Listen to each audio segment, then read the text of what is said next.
What is going on, everybody, and welcome to another episode of the Time Killers podcast. My name is Neil Rivera, and I'm killing time with Mr. Matthew Field. What is going on, Matthew? Happy to be here, as always. That's actually it. Like, it's just us. I've got bad news for you all. I killed Wesley. He decided that he was going to mouth off to me one day, and I told him, and I quote, "If you're going to come at the king, you better come correct." And Matthew is my witness. He challenged me, and I had to murder him. So sorry about that. No, actually, Wesley is sick. He was running a fever most of this weekend, so still on the upswing. He will be here next week. Or not next week, next episode. But we, with that being said, we are, the three of us, all playing Metal Gear Solid, Delta, Snake Eater. So we are going to wait for Wesley to come back and record our thoughts and impressions. Knowing Wesley, he'll probably have beaten the game by that point, so we'll get his thoughts on it by that point. But I certainly have a lot to say about it, and I'm sure, Matthew, you've got a lot to talk about it as well. But yeah, look forward to our Metal Gear Solid Delta Snake Eater impressions. But we're glad that you guys are here with us today. Matthew and I have been playing a slew of indie games here, kind of like in this small, I don't want to call it a lull, because there's a ton of games that are coming out. A ton of really smaller, like, the beginning before the rush, you know. It's like it's the trickle before the downpour, you know. Yeah, I mean, it's like, you know, Madden is out, right? So like that's kind of like always the unofficial kickoff, for you know, sort of like the fall game seasons. And like we're looking down the barrel of a stacked September, October, like those 2 months back to back. Like I was, you know, making some tweaks to my top 10 list and kind of thinking through some of the games that I've played this year, and like just thinking through where my list is at right now versus what that list will look like in, you know, by November. Like we'll have played Ghost of Yotei, we'll have played Borderlands, like all of these games that like very well. And like, I'm looking at those like last, like, you know, those like 8, 9, 10 spots of like, oh man, like, is this one, like, am I prepared for this game not to make the cut potentially? So, game of the year season's about to get real spicy. And the other thing is, you know, with so many games, there's only so many hours in the day. There's an assessment that has to be made. It's like, okay, well, which game do I play? Like, which of these do I think I'm going to like more? Right. Which has a better chance of being, you know, in my I've had to be so much more strategic with the games that I play because of that. And like, you know, a game like Kingdom Come Deliverance 2, like any other year, I probably would have like beat my head against a wall until I tried to figure it out. But like, that's just the kind of game that I look at and I'm like, okay, it's difficult. It's kind of intentionally difficult. It kind of has a lot of these systems that you have to manage and figure out. Like, I don't know. So that's one that I look at that I'm like, oh man, like I'm sure I could see that winning a lot of Game of the Year awards. And I may not have even touched it, by the time Game of the Year rolls around. So we'll see. I might kick the tires on it and give it a try just to say that I did though. Yeah, I want to get back to it. I really enjoyed the roughly half of it that I played, I guess. I don't know. It's really long. But yeah, it's one of those things like I know I really like it, and I just don't know if I'm going to have time to get back to it. Is there anything that like kind of in that vein where like something that's kind of gotten universal praise or like you could see being a Game of the Year contender that you haven't touched yet that you still like want to get around to, or like don't know if you'll get around to? One of those that like, you know, you might potentially end up missing? Of the ones that are currently released, the for sure one that I have to play this year is Citizen Sleeper 2. I loved the first. I know I'm going to love the second. I just haven't gotten to it, and I will absolutely find time before the end of the year.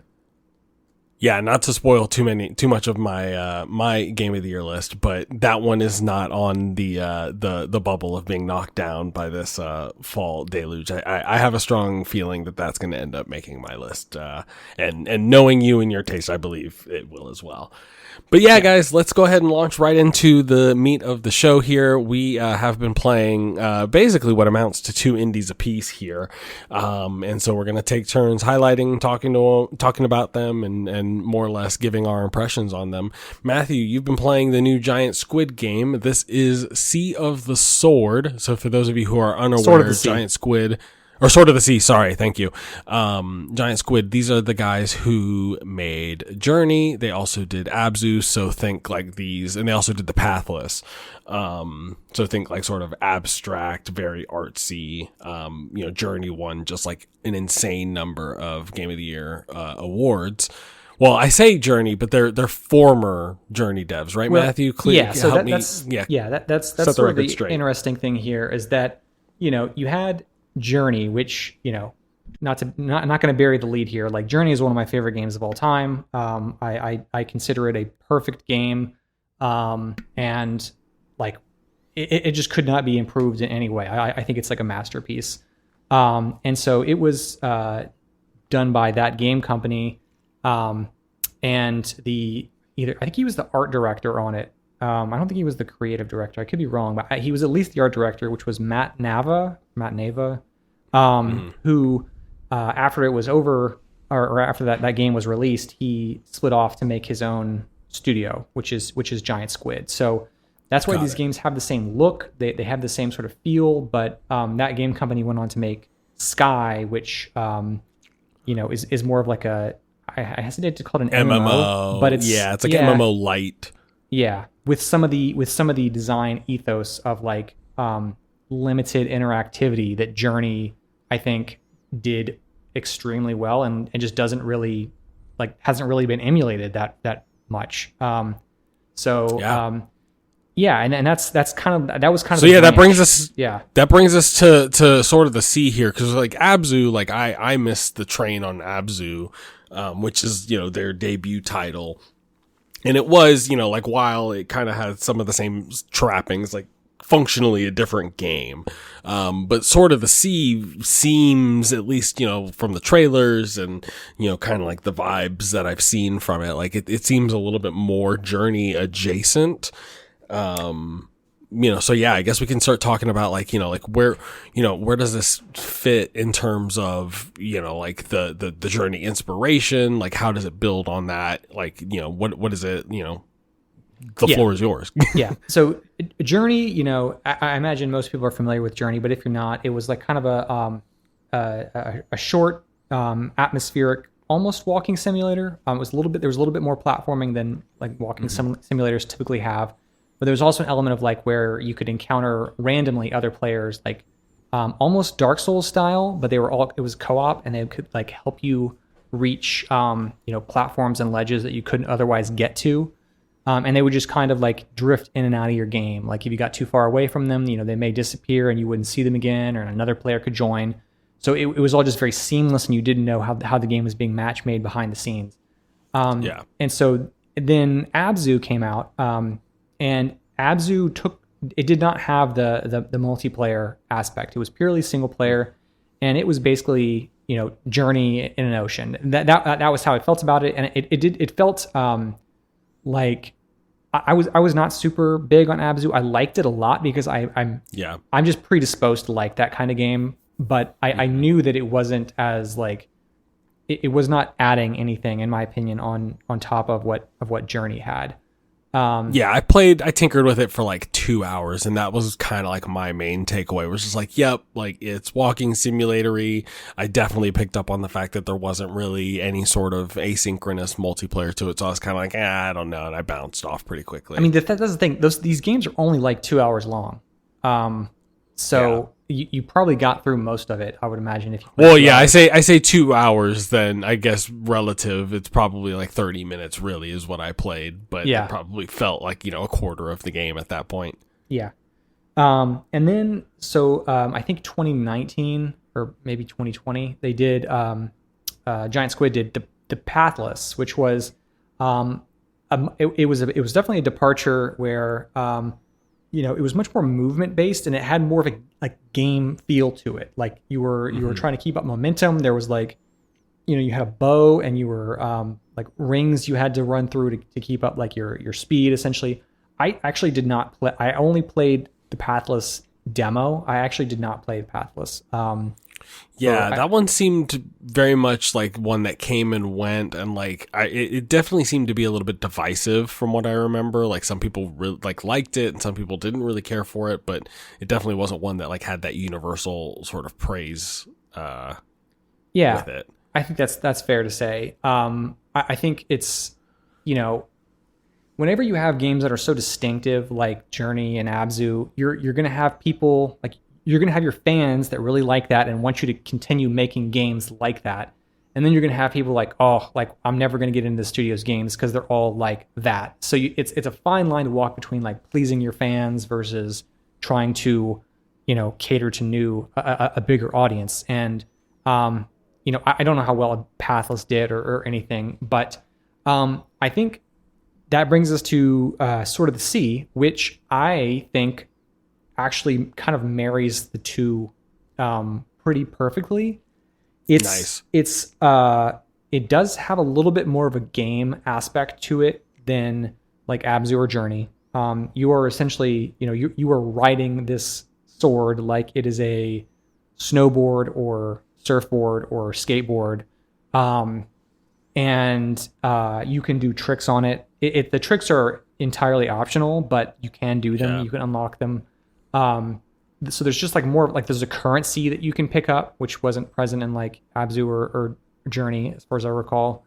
And then you can turn them in to get new tricks and stuff like that. So yeah, there's a definite sense of like, I'm watching the trailer as you describe this, and like there's a definite sense of like momentum to the gameplay where like it definitely feels like you're always, which there kind of was that in Journey to a degree, but this just seems, you know, faster and bigger. But yeah, yes. No, I mean it's the movement. I mean the movement in this game is like immaculate. Like it's the best movement that I could imagine for a game like this. Like it feels just as good as it looks. You know, it's not hyper realistic. You know, you can stop and start faster than you could in real life. Like they didn't go for realism there, but it feels so smooth, and the way that you can like cut back and forth when you're, you know, surfing down hills.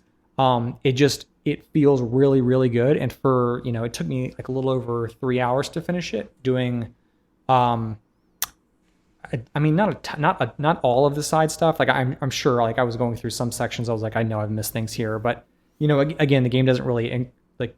There's no counter really. You get achievements if you collect all the collectibles in an area, but it doesn't really want you to focus on that, especially on like your first playthrough. Yeah. But yeah, I mean, the movement is perfect. I will say, like you can probably see from the art and just like the trailer, they did go closer to a Journey feel with some of the sands and the coloring than either Pathless or Abzu did. And in some interviews, Matt Nava talked about like, you know, I in his previous games, he intentionally had avoided the color scheme of Journey, not wanting to be compared to that so directly. But this time he felt like he was finally ready to dip back into that color palette, which I think really worked. And you know, yeah. And yeah, I mean, there's still, I mean, like you can see the elements from Abzu. You can see, you know, like definitely like the more like aquatic sections.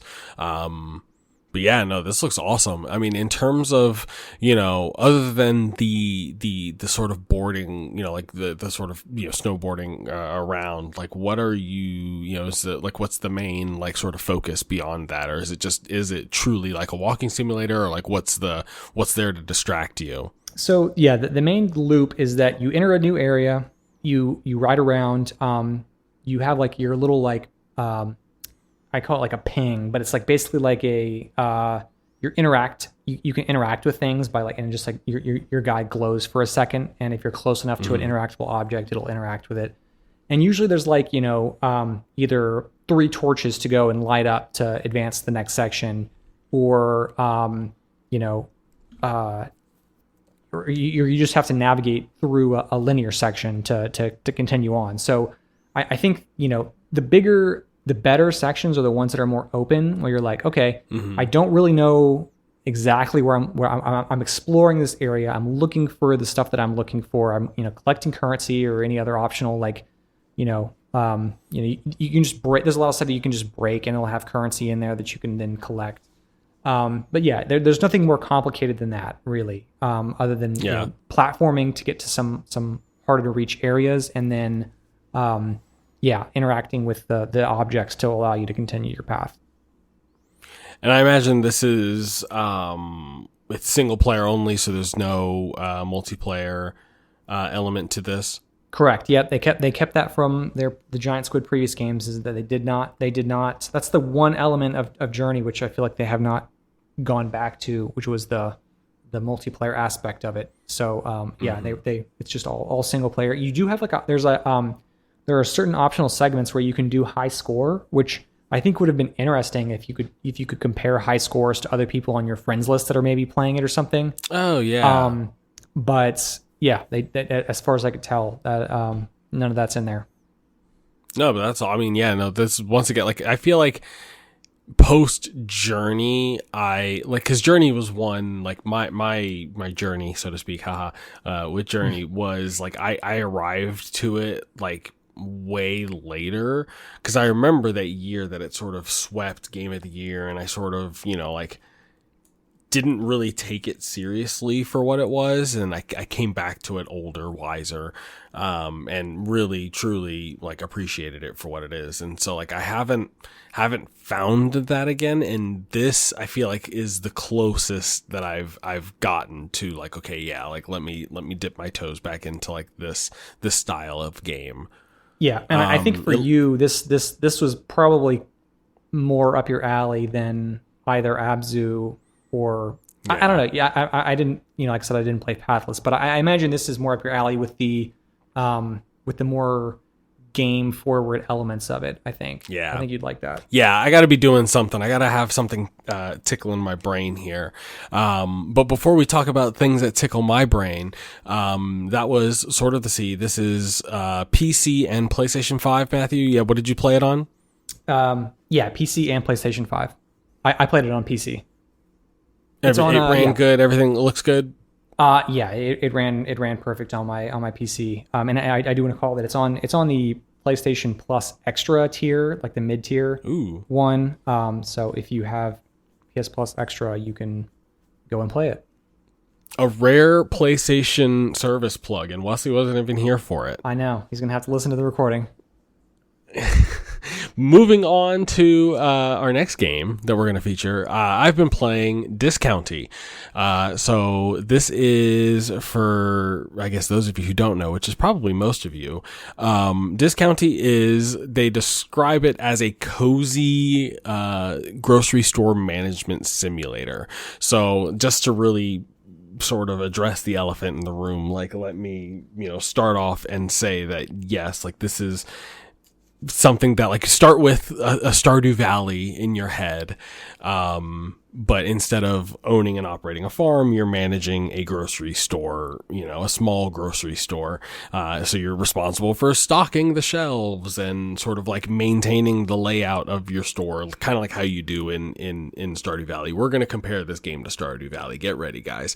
But in Stardew Valley fashion, you do your work, and then you've got your after hours sort of activities that you can do. There's a very eclectic group of townspeople that you get to know and build relationships with, and there's a nice little story that sort of plays out while you're going day in day and upgrading your shop. So if I'm going to open the floor to you, Matthew, for questions, but generally like my sort of like top level thoughts on it were just like I was really surprised at how good this game was.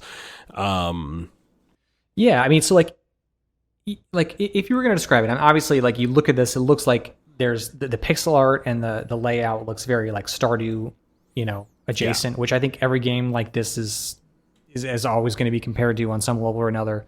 Like, what sets it apart? Obviously, there's the supermarket aspect of it, but like, is there a part of the loop that is more forward than it is in Stardew Valley, or is the balance between like the social aspect, the farming / grocery store management? Like, is the balance about the same there, or is there some kind of twist?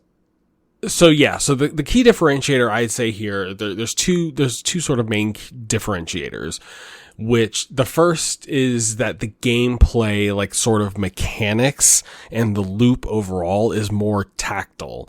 And what I mean by that is, so like, I don't know, it is kind of apples to apples in a sense where like, laying out your grocery store and sort of stocking the shelves is akin to, like plotting out your farm and like planting the seeds. But where I think Discounty sort of elevates itself, like mechanically, is that it, like, you actually have to run the store too. So there's this management sim aspect of it, of like customer satisfaction. So the two main parts of that are like store cleanliness.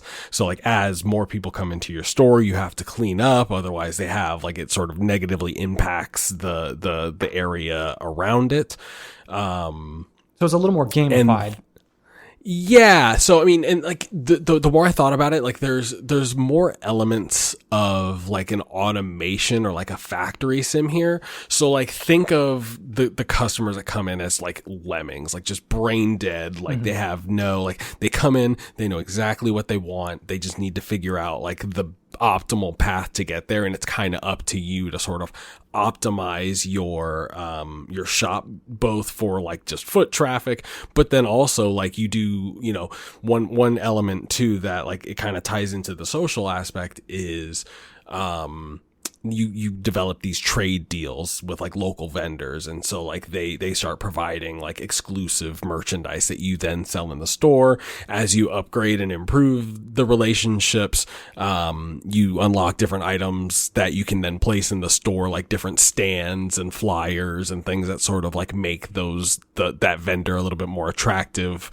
when people are shopping. So there is a little bit more depth to the management there. So like where Stardew sort of goes in the like automation direction of like, okay, the unlocks are progressing like an easier way to sort of automate all of the sort of core aspects of your farm. This is more, you like literally like just sort of scaling up the business aspect of it, and just, unlocking, like all of the unlocks are just like additional product that you can then bring into the store, and then suddenly those people will start demanding it, and so you have to make sure you have it on order. And like, there's a loop there that is very easy to get lost and addicted with, because you're constantly just like, okay, I ran my shift, I got to restock everything. Okay. On top of that, like in addition to the sort of like cleanliness in the front of the store, there's also like just organizing and like making sure, like as you're pulling inventory from the back room, like you can then like crush boxes, you can take it and go recycle it. Like there's a lot of depth there, where like I think a game like Stardew Valley is like wide in all of its different systems, where like you've got fishing, you've got the mines, like combat stuff, but it doesn't, like, it's kind of a jack of all trades and master of none.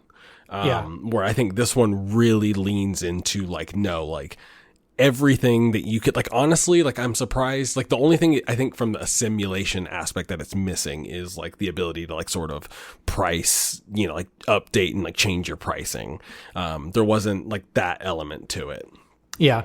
You mentioned the vendors, like, are those your like villagers? Like, are those the characters that you're meeting and like developing like, relationships with, and like, is that them, or is that another implementation of that mechanic or something else?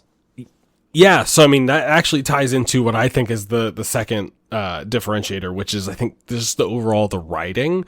So yeah, each of the trade deals are like villagers or, townspeople that live there. They both live there and contribute to the local economy. Like, they come into the store, and like, I think one thing that this game really excels in is the writing. Similarly, I know Stardew gets a lot of praise for how it kind of handles the storylines of its characters, but I found myself more invested this this time around, because you kind of see like it, and ultimately it's a story about kind of like how a community sort of impacts each other in ways that you don't necessarily, you may not necessarily see explicitly on a day-to-day basis, but like, like we're all interacting, we're all doing stuff, we're all working, and like our jobs all sort of like, there's a nice powerful message there. Right. But going back to the earlier point, like the point that I was going to make was that they're townspeople. And so, you're building relationships with them, and it sort of ties into sort of that overall story. There's a nice story of, like, the community initially pushing back against the supermarket, and then like there's all these other businesses that are doing things, and so like it ultimately, without spoiling anything, it kind of comes to a head, and you sort of like have to work together with the townspeople to sort of like fix everything.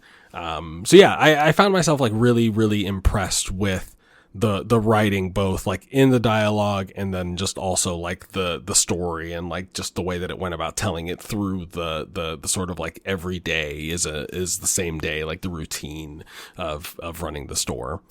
I guess my last question would be, having, I guess you finished it now. Is that what I gather? Yeah, totally finished. Rolled credits. So do you think like, Stardew has got such replayability, you can play different ways and focus on different things, different relationships.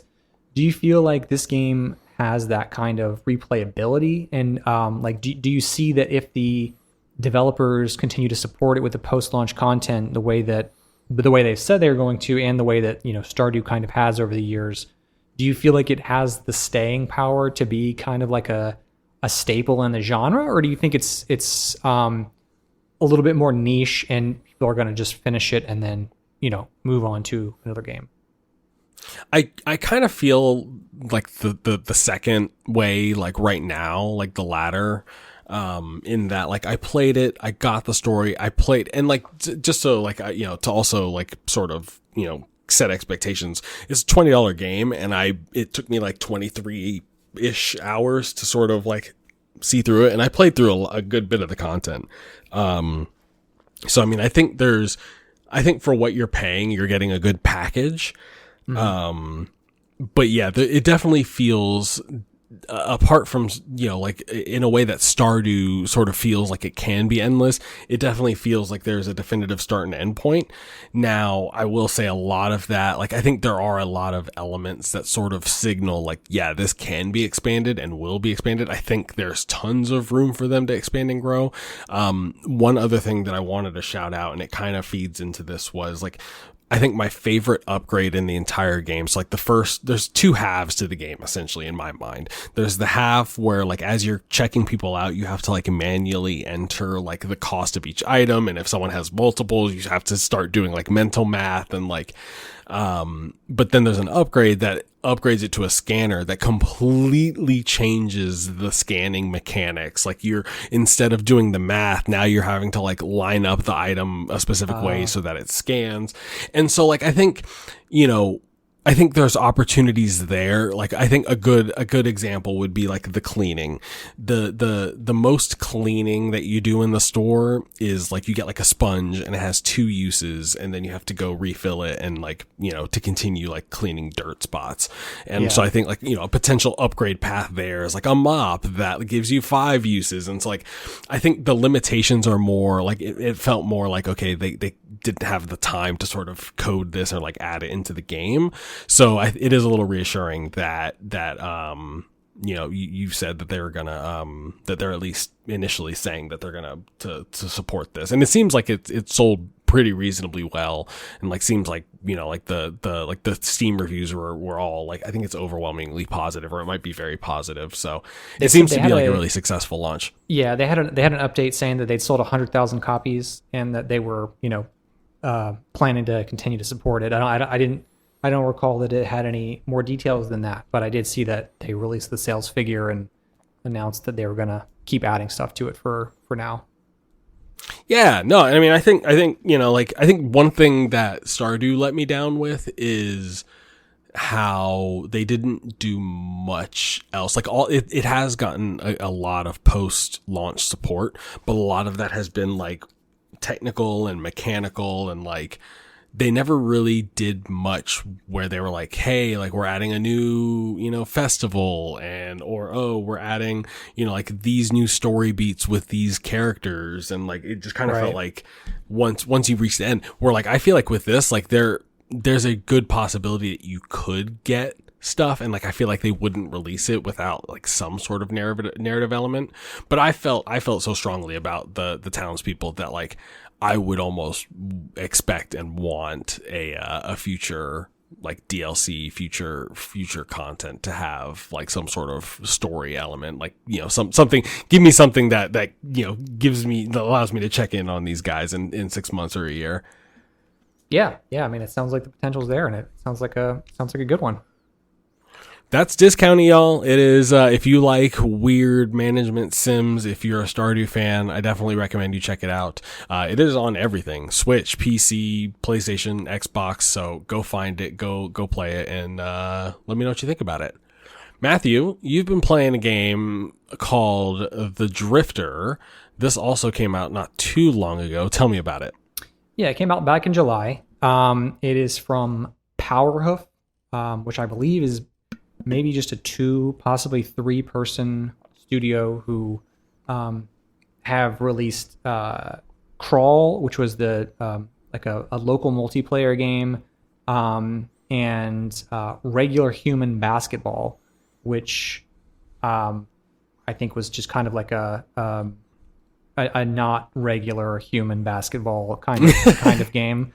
It is what the name implies. Have you played either of those 2 games, or was this your first sort of game from them that you'd played? I have not. No, I had never actually heard of their first game, Crawl. I had heard of Regular Human Basketball, but I probably never even looked at it. I just recognized the name. But yeah, this is The Drifter, and it is. Compared to what it looks like some of their previous games, are more of a traditionally structured point-and-click adventure game.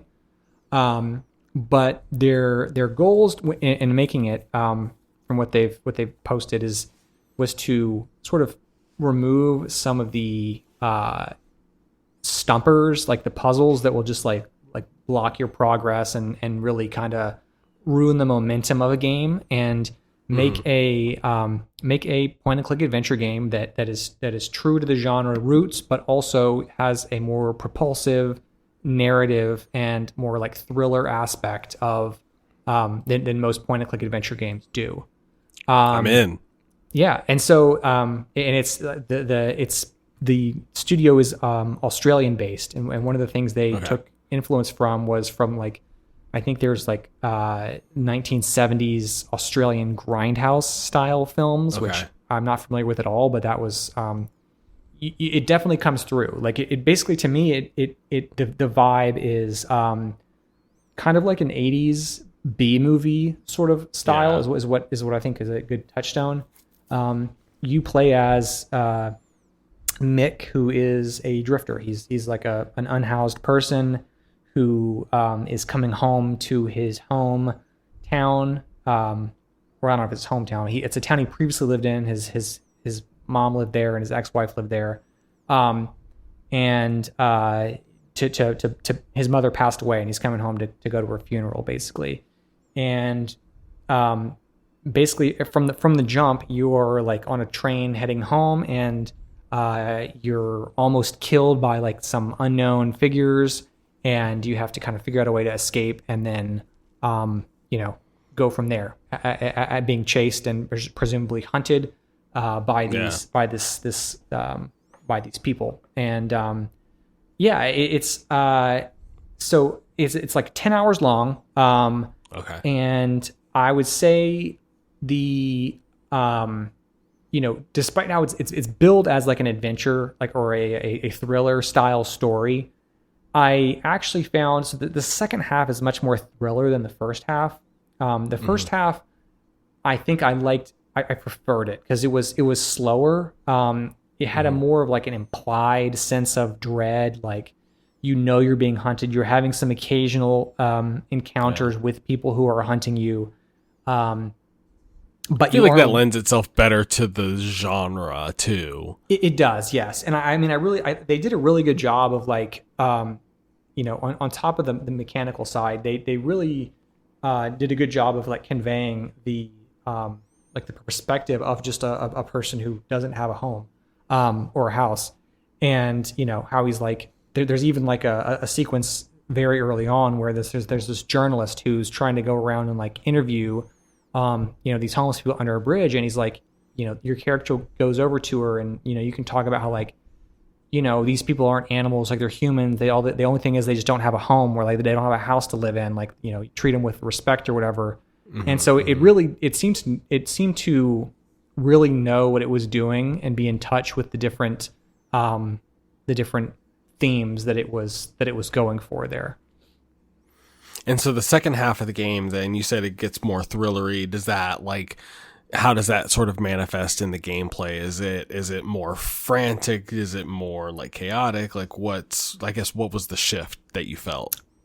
Yeah. So I would say, not to give anything away here, because I think the story is the big draw here. The gameplay, if you've played it, any kind of point and click adventure games, you're going to know what you're doing here. You're picking stuff up, you're clicking on people, and you're dragging on items to click on people and items to do other items to combine things, and just kind of, if you don't know what to do, you're just kind of clicking around on things in order to progress. So I'll address your question in just a second, but before we move on, I do want to say, with the intent of it being more of a thriller and more streamlined and not as difficult, I mostly did find that to be true. I'm someone who does get stumped on point and click adventure games. And I still had basically two points here in this game where I didn't know what to do to progress. At least one of those was because I'm gonna say it was at least because I didn't understand the sort of like in-game quest / hint system that was there at the time. And so I think I probably would have been able to piece together what to do there. The other one was something that I felt like was a little bit too esoteric for me to like something I would have gotten. I had to look it up. But overall, I think it definitely is like if you don't like point and click adventure games because they're too obtuse, like the solutions to the puzzles don't make sense. They tried to make this not that way, and for the most part, they do succeed in that. But yeah, you asked about what happens in the second half. I think the scope of like your freedom kind of is taken away. So like at its broadest, you have a map and you can travel to different areas to pick up things and talk to people in different areas, and then go back somewhere else to try to investigate whatever you're looking at. If you have a new clue to look at. The second half of the game, it narrows the scope. You're either in a completely linear section, or you're just in a single location that's multiple screens that you can expand, like walk through and explore. And those locations are still cool. Like it's interesting from a story perspective, but I don't know. It ultimately was not what I expected, and not really what I found that I wanted based on the really exceptional, first 4 or so hours with the game. Got it. Yeah.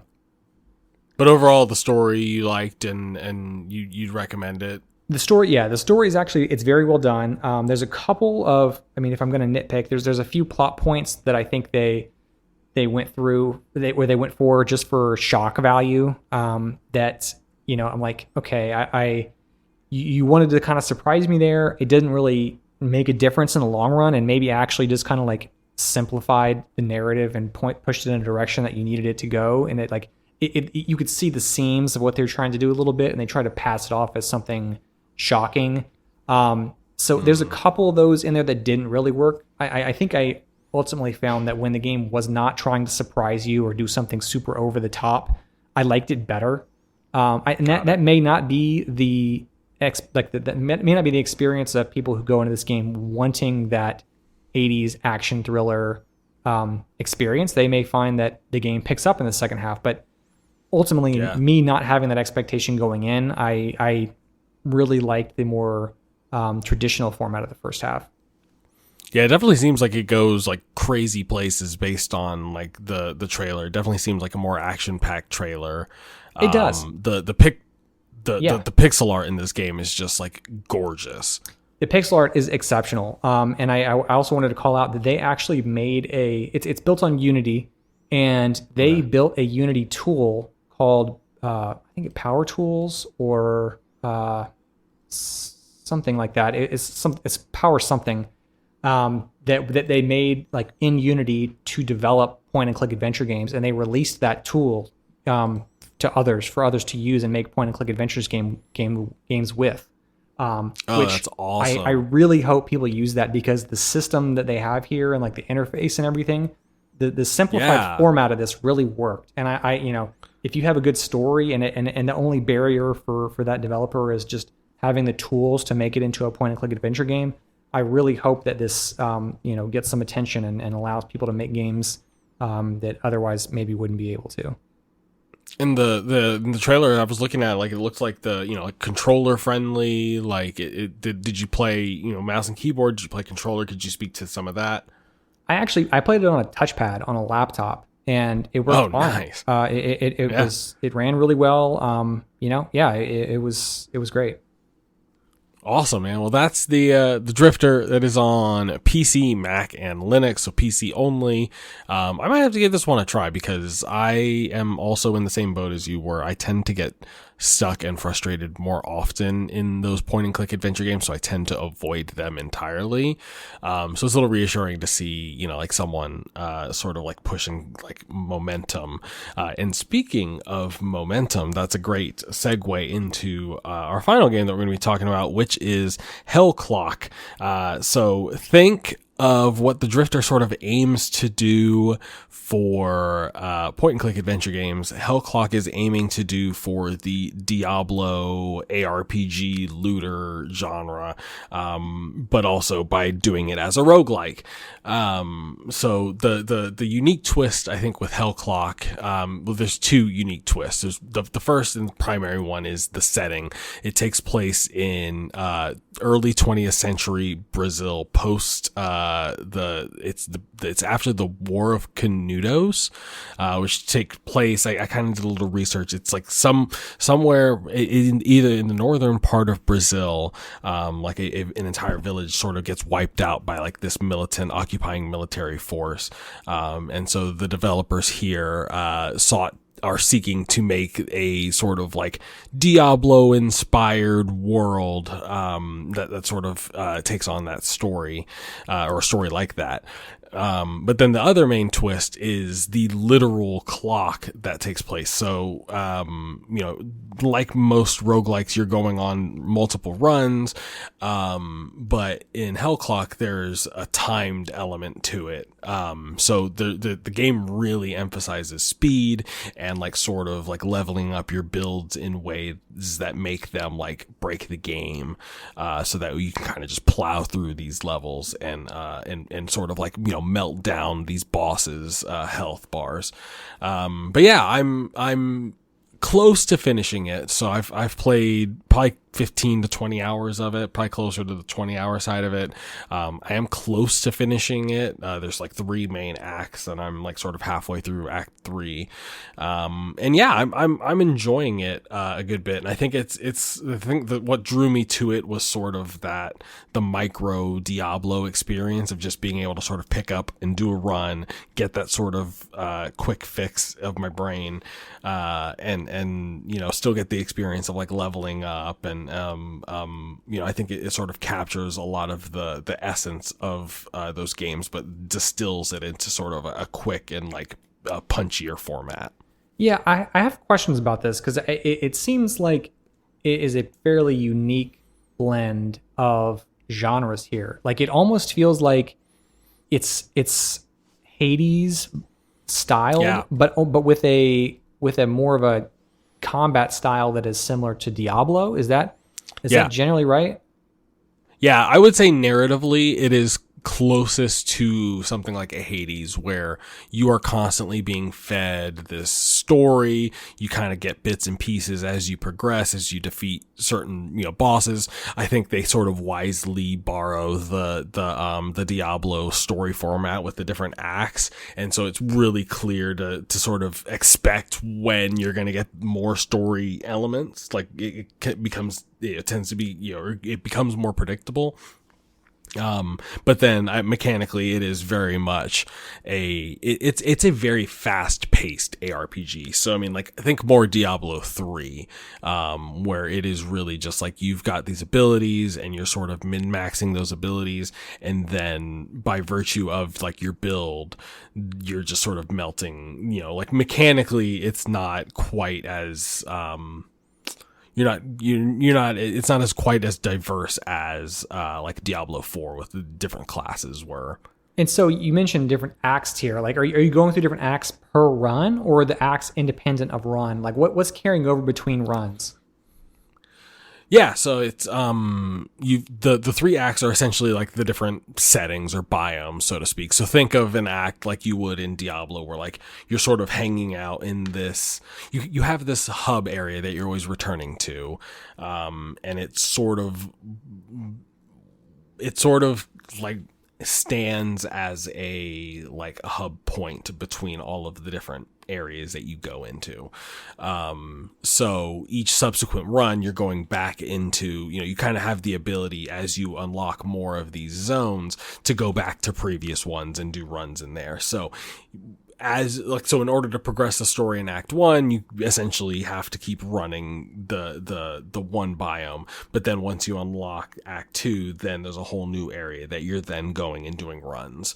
And then what's carrying over from run to run, you're leveling up your character, sort of, you kind of have like a big overarching like skill tree. So it's, think health points, critical hit chance, like all the stuff that you would expect like in an ARPG.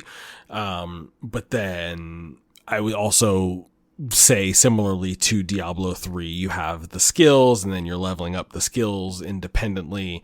And then that is what is sort of randomized during each of the runs, where like you're getting different, think kind of like Vampire Survivors as well, where it's like you go in with like a certain loadout of like, okay, these are the skills that I'm bringing and I've got them sort of leveled up. But then like each floor in the level that you're in, you're progressing, like, oh, I've got a 20% damage increase. Now I've got a crit chance on this one. And like the randomized rolls are just for like the different sort of perks and upgrades to your skills. I see. Okay. Yeah, that makes sense. And so each act is like a run of its own. How long is a successful run? Like, if you beat the act, how long does that typically take? There's a perks that you can unlock that will like allow these red portals to start showing up, and it'll allow you to jump floors. So if you have that maxed out, I mean, I would say anywhere in the realm of like 20 to 30 minutes. Usually when you jump floors, it's only like 1 or 2 to 3 maybe. You're not really doing any sort of these like big wild jumps. But I will say I think really like the real satisfaction of the game sort of comes like initially when you first get into an area and you're first starting, doing a run in the first time. Like, there, you can definitely feel the difficulty spike. And then by the end of it, like, through all the upgrades that you've done sort of run to run, and then like sort of maxing out your build, you are like, you kind of, there's a sense of like, you do, it does get easier, and like the muscles sort of like, there's a muscle memory aspect of it. Mm-hmm. But yeah, no, it's I quite like it. It's very much, I think, in a similar like vein to Hades. Like, it kind of tickles that scratches that itch, and then it just kind of keeps it in a neat package. And there's enough there around the edges to sort of keep me invested. Yeah, I was gonna say, so like my last question here is, with Hades 2 on the verge of releasing, and this it being in early access, I think. No, it's a full release. I looked it up. Okay. All right. Yeah. So does the story hold up compared to Hades, or like, I mean, is it, if someone is only interested in a narrative experience in Hades style and is not super into this particular gameplay style, like, is there enough narrative to keep them interested, or is this purely like the narrative is just there to kind of have a framework for the gameplay? Yes and no. I wouldn't say like, play this for the narrative. I definitely think like, the cutscenes are very lightweight. It's very like, like loosely, like comic book panel stuff. I think the story, like what they're trying to say and like how they're telling the story, and, without spoiling too much, like how they sort of bring in supernatural elements to it. It's very interesting. And as someone who like had zero sort of historical reference for like the War of Canudos, like it got me very interested in it, which I think, I got to give the team credit for like shining a light on this in such a unique and interesting way, because I do think that like the setting, the art style, the overall vibe of it is really, really good. And I think that's probably one of the stronger elements, but I do think like narratively speaking, like I don't think you're going to get the same like level that you would get like out of like a super giant written game, in terms of like the writing and the story. Gotcha. Yeah. I mean, the setting seems very cool. Very, very unique. So yeah. Cool. Weird complaint like that I will call out that I haven't really addressed, like it's so I mentioned the hell clock aspect of it. That aspect is like totally optional, and I actually have played the entirety of the game so far without it. So it's kind of like a weird design choice to like they sort of, it's weird because like it is designed for you to be fast. So like I have found myself in fights where like, okay, this is going on way too long. The enemies like are super bullet sponges. Like I would probably run out of time if I had the clock enabled. So that kind of served as a signal of like, okay, let me just go back home and like level up and reconfigure some stuff. So that was weird. Like that seemed like a weird design choice that like, it just didn't seem like they were super sure of the clock mechanic. But I think as someone who ultimately got frustrated with like how bullet spongy some of the boss fights felt, I would have just appreciated it being like, hey, you're out of time, get out of here. You know what I mean? Yeah. And is there any advantage to enabling it? Like what is the incentive to do that? Like, or is it just like an accessibility thing? Yeah, I think it's an accessibility thing. And, I would imagine there are some runs that like I probably would have failed had I kept it off, but then I was able to sort of like extend it, prolong it. There were some runs where I probably had no business clearing it that I was able to clear because I had the clock disabled. That's interesting. I mean, I like that they have that option there, because personally, I think that like, I don't like that timer aspect of games. Yeah. So I did not like it. I would recommend playing it without it as well. Yeah, I definitely would if I was playing it. Yeah. And it feels true to like those kind of Diablo style games where it's like you have a hardcore mode where like it's permadeath, and you have, like it is flexible in the same way that those games are. Mm-hmm. And yeah, I mean, another one last shout out I'll give them is that I think one thing that this game does better than I would say a Diablo game is that it really encourages you to sort of mix and match the abilities. So I think another thing that I didn't mention was that with each act, and this might be true for Diablo too, with each act you're getting access to sort of like I wouldn't even say better, but just different abilities, and each sort of biome challenges you in ways that make you mix and match them. In like, there's no, I don't think there's a realistic way that you could sort of blow through the entirety of the game with the same build. It almost forces you to sort of like experiment with different things. So, and I appreciate that as someone who tends to do the former with Diablo and most action RPGs. Because Diablo does not have anything like that. Diablo, you're basically just you're building a build that is independent of really, the type of enemies or the location that you're in. So that is a twist. That's interesting, but it makes sense for the more the more run based aspect of it for incentivizing people to try new things for each run.